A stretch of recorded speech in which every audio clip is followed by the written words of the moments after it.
What's up, Grinders? Episode number 10. Damn, we made it to double digits. The Grinders Challenge is a professional structure designed to help you go from the free roll world up into the high stakes cash games. It might take you 2 or 3 years to do it, but we're basically teaching you, as you know, like we say every time, we're teaching you not to take your money out of your personal job. We're teaching you how to make money for free with no investment whatsoever except for a burger and a beer. So you take that cash from the tournament, you take it and you go to the casino, you buy them for the lowest stakes, you put that money on the 1, 2 tables, and you double it up, and then you double it up, and then you double it up, until you climb to the next level, and then the next level, and then the next level. So, the reason why this is such a cool structure is because you're always gonna play poker, right? Might as well start now, because you're already playing, probably while you're watching this, looking for Tyler's tactics. How am I gonna help you out today? I will say though, one of the things, I was actually talking to Cena about this last night too. So a lot of these tactics that I'm giving you, if you've noticed, whenever I give a specific tactic and then I go to the casino and to play, that tactic didn't work that night. Sometimes that's the case. Like when we were talking about the apparel and how you need to wear like all one solid color, right? Now, what you need to know is that these tactics are for the course of a long time, right? These seeds that I'm planting inside of your head, a lot of these things you already know, but these seeds that I'm planting in your head are gonna stick again, and now they're gonna grow again where they haven't before, or you've forgotten these things and you're just not applying them, right? We all get lazy, we don't hear things anymore, you know, we kind of forget things, and that's why I'm here, to remind you. So these things that I'm telling you, they're for the course of the long run, right? That's the most important part. So the topic of today, I'm gonna push back position another episode. I really do want to talk about position to you guys, but I went off on that one that was a position, and like it was like a 501 class. It was really good stuff. Maybe 301. I don't know. We'll see how fast you catch up. But you know what? Because I'm so tired still, I wanted to talk about something a little bit more realistic this time. I want to bring down the tactics just a little bit, and this way I can just kind of work on your demeanor. So the tactic of today is poker face. Ooh, don't we all like a little poker face talk? All right, so I know we mentioned recently one of the guys that I played with, he was like the better player at the table, obviously a little bit higher stake than a 1-2 guy, but he just came down there for whatever reason. You know, buying in for $1,000 can be stressful, and playing that way all the time without climbing higher, you can get stressed out, and you want to come down and play some easier people and run them over, build up your self-confidence, right? But this guy just sat there like this the whole time.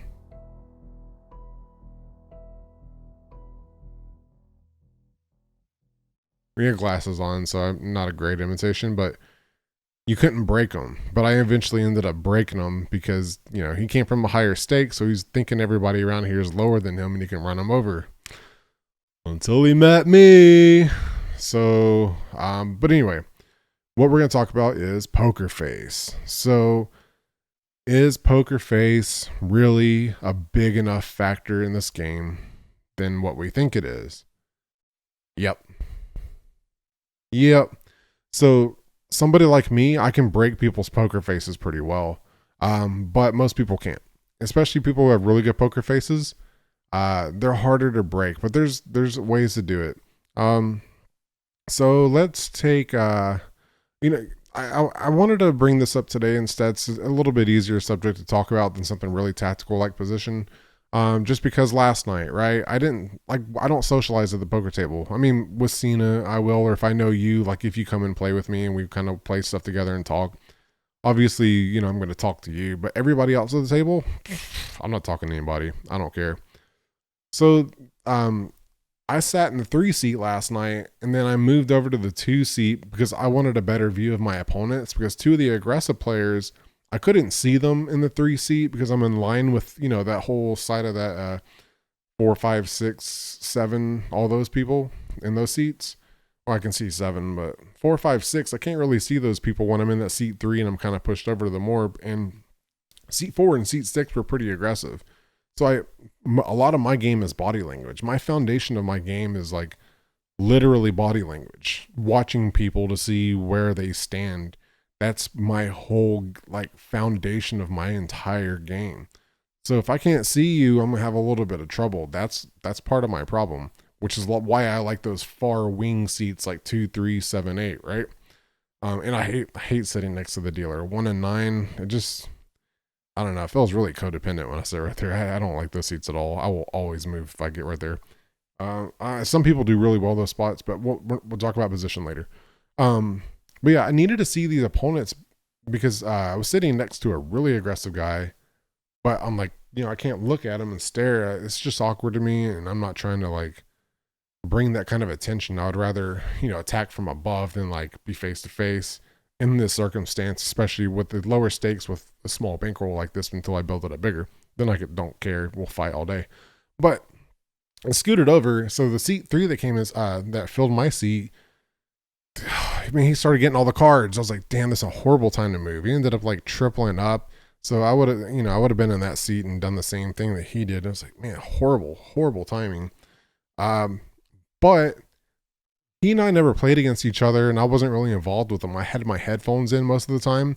I didn't even, like, half the time I had music playing, the half the time I just didn't, because I want to be isolated. So I had my headphones in, and I just sat there, and I didn't want to talk to anybody because I don't want to be friends with these people. I don't want to do anything like that.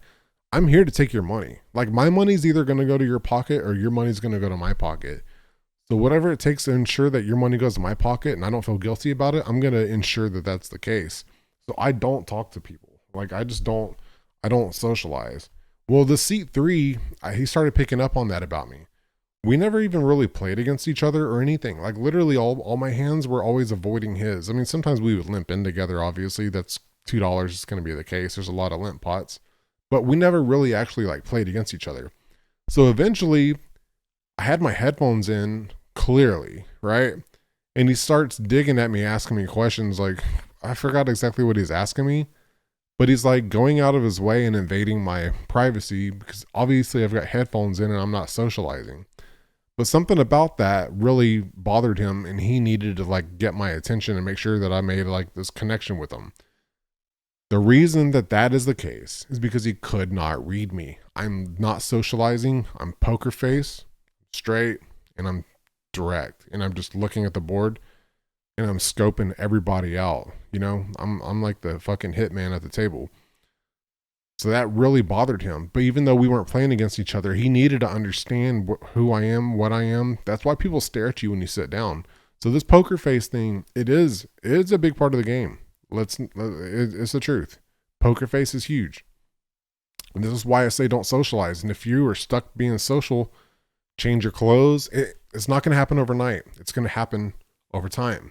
But the way you present yourself consistently, those little bitty things, people take you serious, especially if people know you. When you start changing your clothes and you start wearing darker clothes, more solids, and over the course of time, people are going to be like, oh shit, if you look the part, it's part of your apparel is part of your poker face too. So it's just a little piece of it. But poker face is not socializing, wearing headphones, but no music.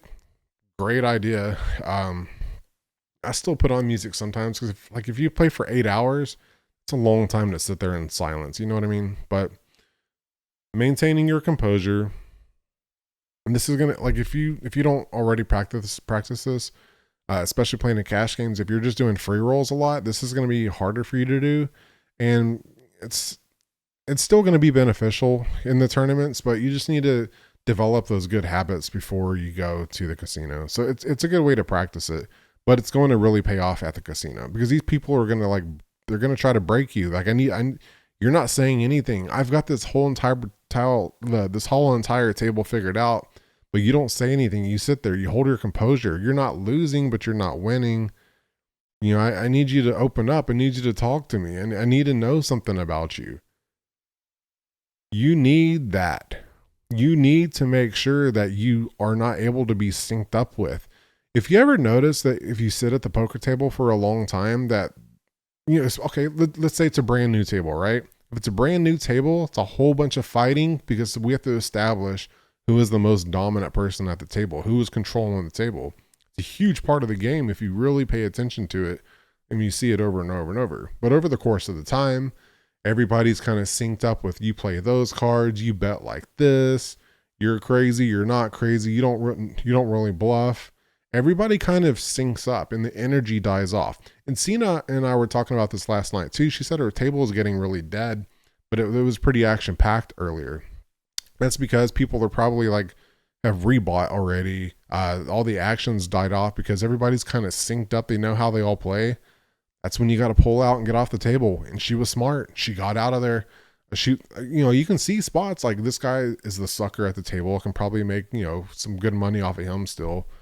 But you still have to wait for the right cards to come, and you need to be able to trap when you can lead them on and milk them. You know what I mean? So you're still waiting for the cards to do their thing at that point.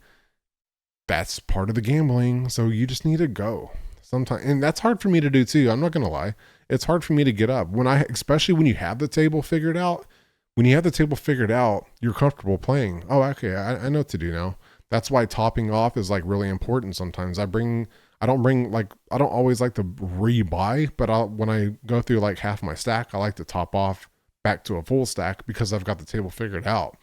But that is usually also before the whole table is all synced up together. So that syncing up thing is a real thing. And once everybody has each other figured out, there's no more action. Oh, you're raising. You haven't played in a long time. You made it 12, 15 bucks, $25. Or you got premiums. I know where you're at. So you can't really disguise what you do anymore. That's when you can get creative, but we'll get into that stuff because that's like creativity and position. But the poker face thing keeps you from getting synced up with. People can still tell. I'm not going to say like that this method is 100% accurate for all other 8 players at the table, but it's effective enough because everybody else is going to sync up. Put in your headphones, don't listen to music, and just sit there. Play like a gangster. All right? Win, lose, whatever. Hold your composure. Don't talk. Don't speak. I mean, unless you're trying to break that mold because you're already too social, then that's not going to completely work. But at least start going that direction. Start talking less. Put in your headphones. If it's too big of a change, put in one headphone. Listen to music. People will not want to invade your privacy, right? It's part of your poker face. So put in a headphone, maybe 2 if you want to. Now you're listening to music. Now there's not as much conversation going on. You will the synchronization will unsynchronize. You won't be synced up with the table nearly as much. That guy had no reason to ask me any questions. He needed to sync up with me. He didn't understand anything about me yet, which gave me leverage over him. And then he left. I was like, oh, I took a seat back and I did okay. I mean, like I said, I got down to like $97. And then Cena's like, hey, that seat 7 opened back up. And seat 7's been hitting for me hard, except for that one night. So I went back over there and I racked up another like $200 or so. And I got right to the W, like $100 on the dot, like perfect. So yeah, it was 5 a.m. and the table broke and we were about to go to another table. And I was just like, it's 5 a.m. I made $100. Whatever, just take it. Just take the W. Just take the $100 bill. Just go home. It sucks to drive a 2 hours like round trip just to make $100. What was that, $12 an hour? So nights like that sucks, but other nights I'm making 90 something dollars an hour, right? So I mean, whatever. It's part of it. As long as you're making money or drawing or whatever, it's fine. So tonight should be a great night. Don't hate me for saying this, but Ramadan is going on right now, and it's usually one of my favorite times to play poker because those Indian people that like to go gamble that can't, they sure do get to on Ramadan. They are crazy. Now, I'm not going to say that I just like prey on these people, but it is they'll only buy in for like $100. So it's a lot easier. They'll call anything. Like they like to gamble more than anything else during this period, because I guess during their religion they can't really do that kind of stuff. So they gamble more during these times. Now they've also kicked my ass in the past. Like I made a post about it on Facebook how I had like a set of tens, and there was like they had to get a runner straight, and this guy just punted with like nothing, he went all in for no reason. I already flopped a straight. I was like, yeah, cool. And then I flopped the set or whatever, right? And then he got like a runner straight out of it. And it blew my mind. It was, it was pretty like a couple $100. So yeah, it sucked. I was not really happy about that. But that was during Ramadan. People, they don't care. I'm telling you, Ramadan's an awesome time to go play. You're still gonna lose. It's poker, but it's just a good time to like go build a bankroll if you're especially in this position where you're early on. That, and also there, like Cena said, there's some sort of like country music star that's going to be there. So that means a whole bunch of drunk people, and country music means poker. So it should be a pretty good night tonight. Every time I say it's a good night, it hasn't been. So I'm not going to like jinx myself here, but yeah, I don't know. I feel pretty good about tonight. I'm still pretty tired. That sucks. I'm definitely going to get a coffee on the way. I'm not going to have dinner, but yeah, I'm about to head out the door. And poker face. You know what? We'll call this poker face 101. Because I'll get more into the details about poker face. But poker face, it's more than your face. It's about your composure. It's about everything. Not syncing up with the table. It's all related. That guy, he couldn't stand. He several times he started asking me questions, and I clearly had my headphones in. And he wasn't talking about shit. He just needed me to make eye contact and needed me to speak and needed to understand who I was. You don't need to understand shit. I'm here to take your money. That's the game, baby. All right. I'm headed to the casino. Episode number 10, going for win number 6. 5 wins, 2 losses. Ugh. No draws. 1,257 in the bankroll. Should hopefully be a $300 night. I'm hoping so. Let's find out. All right, guys. Let's go.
And that'll do it. $340 on the books now.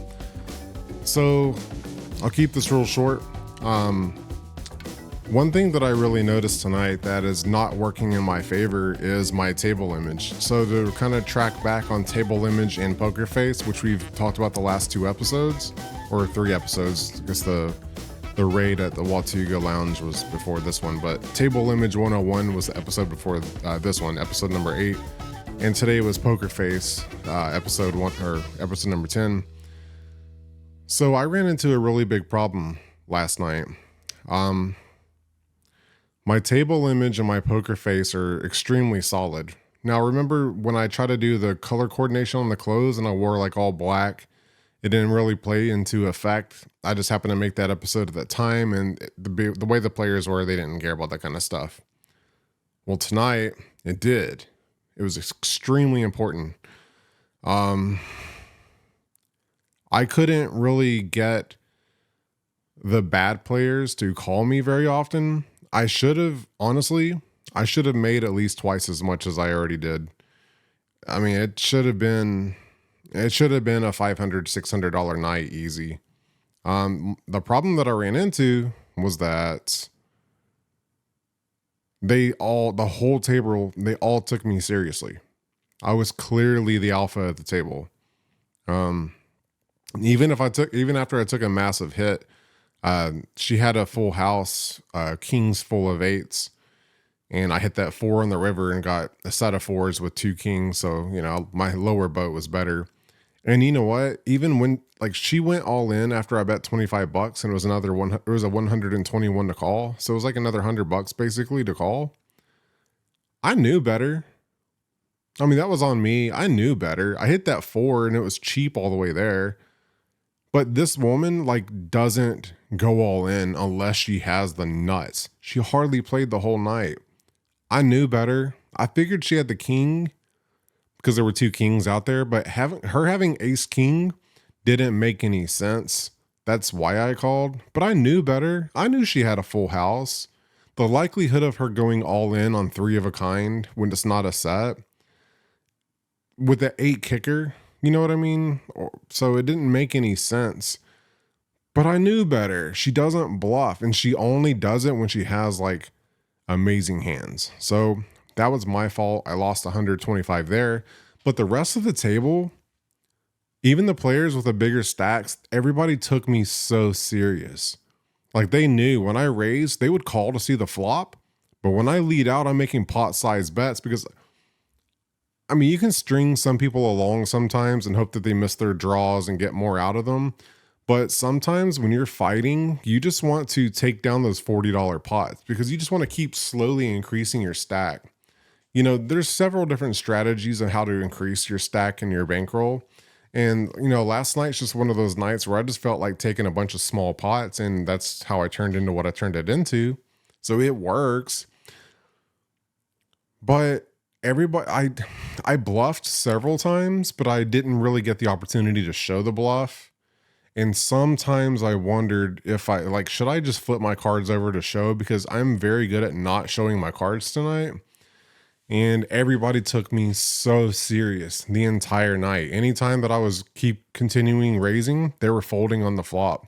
If there were draws, they would wait till the turn, but they took me serious enough. I was betting heavy enough that they knew that, the rain's coming if you're playing in a hand with me. So everybody took me serious. My table image was strong last night, and it actually worked against me. So, that part sucks. Sometimes being that complete alpha at the table does not work to your advantage. Sometimes it hurts you. Last night, I mean, I still won. I made $340, but it hurt me. I should have made at least $600 last night. It was that good of a table, that good of a room. Like, I'm almost disappointed, but it's okay. I have basically 1,600 in the bankroll now, 1,597.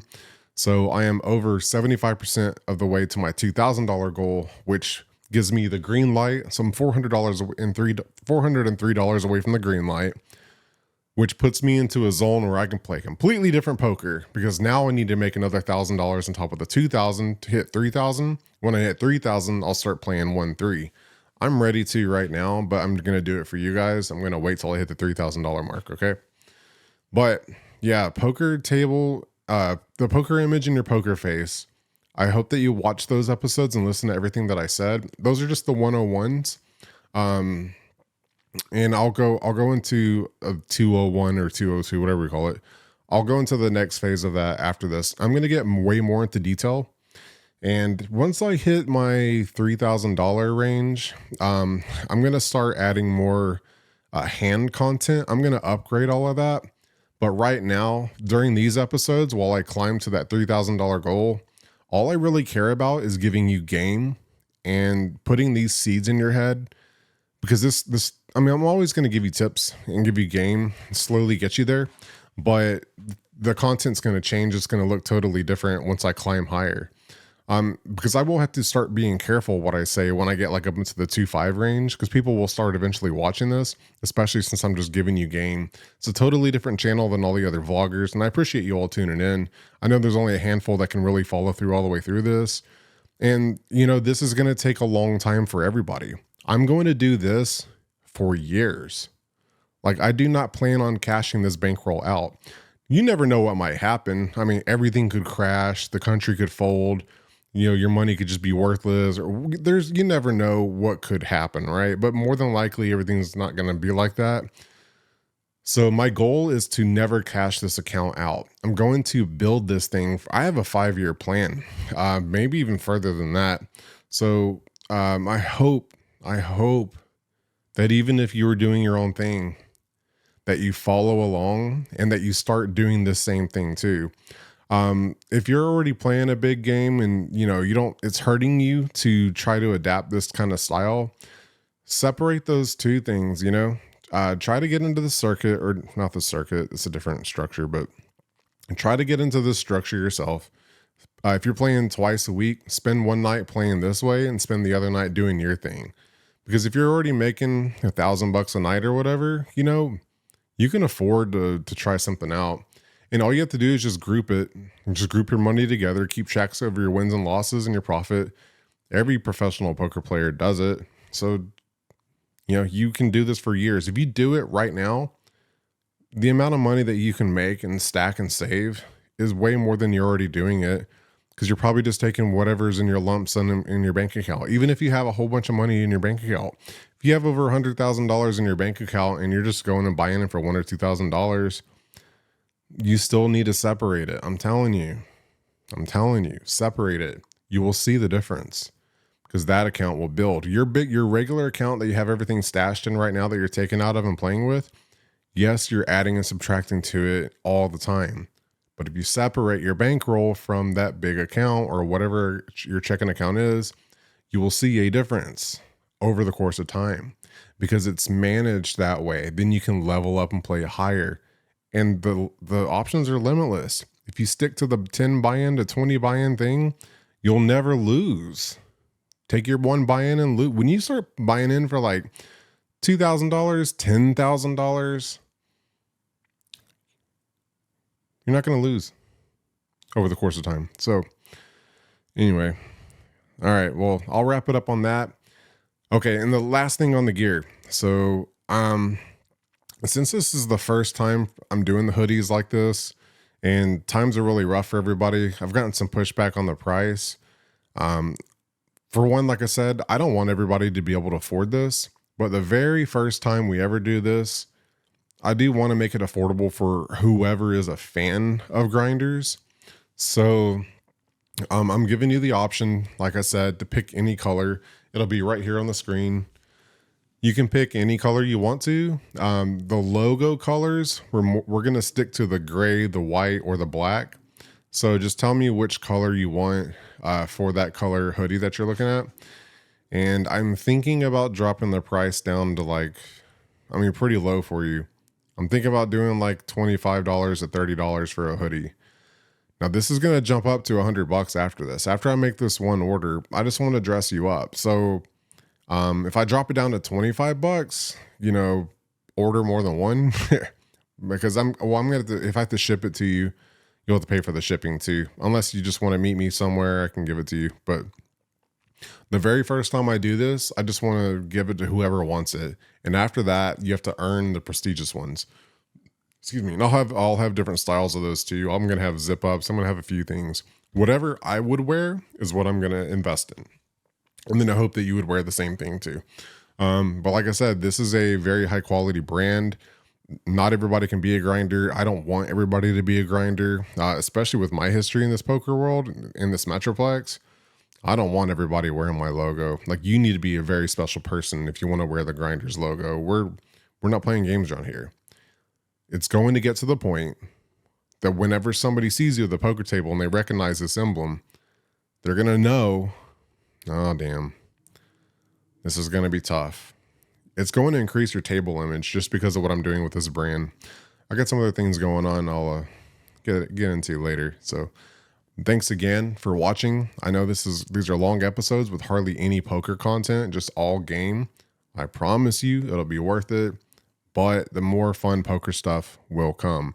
I have some cool stuff I want to buy. Like I said before, I'm just waiting for the right time, and I want to wait till I reach my goal, because right now I'm just focusing on educating you. Most poker players are not going to watch this all the way through. I know who's watching this and I know who's not. And I know that if you're watching this, you're soaking up every single word because you know that I know what I'm talking about.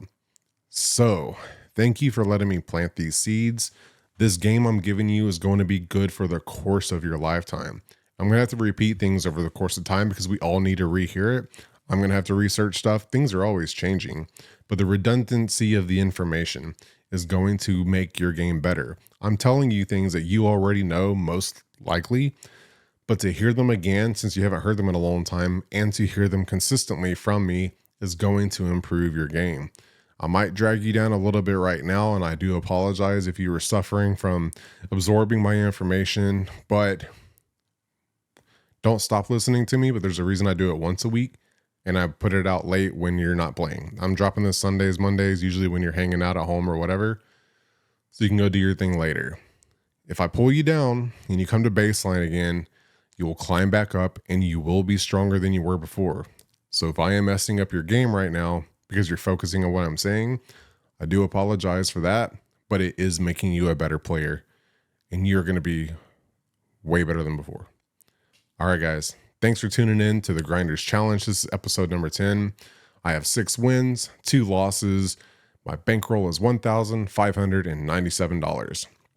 I think that I'm in second place in the race right now. There are only 3 of us that are totally fulfilled into it. It's going to take a while to get out of those free rolls. So I know eventually more of you will join, but I would imagine, because I know how Cena plays, I would imagine that Cena is probably either moved up into second or first place. So I would imagine I'm probably in third place right now, but I'm waiting on her to see what her record and her bankroll is and what she actually wants to share. So we're waiting for that. There's a cool race though, and I hope y'all kick my ass, but I'll see you over the course of time. We'll see. All right, guys. Thanks for tuning in. Buy a hoodie, buy a hat. They're all cheap right now. One-time fire sale. One time only. All right, guys. Thanks for watching.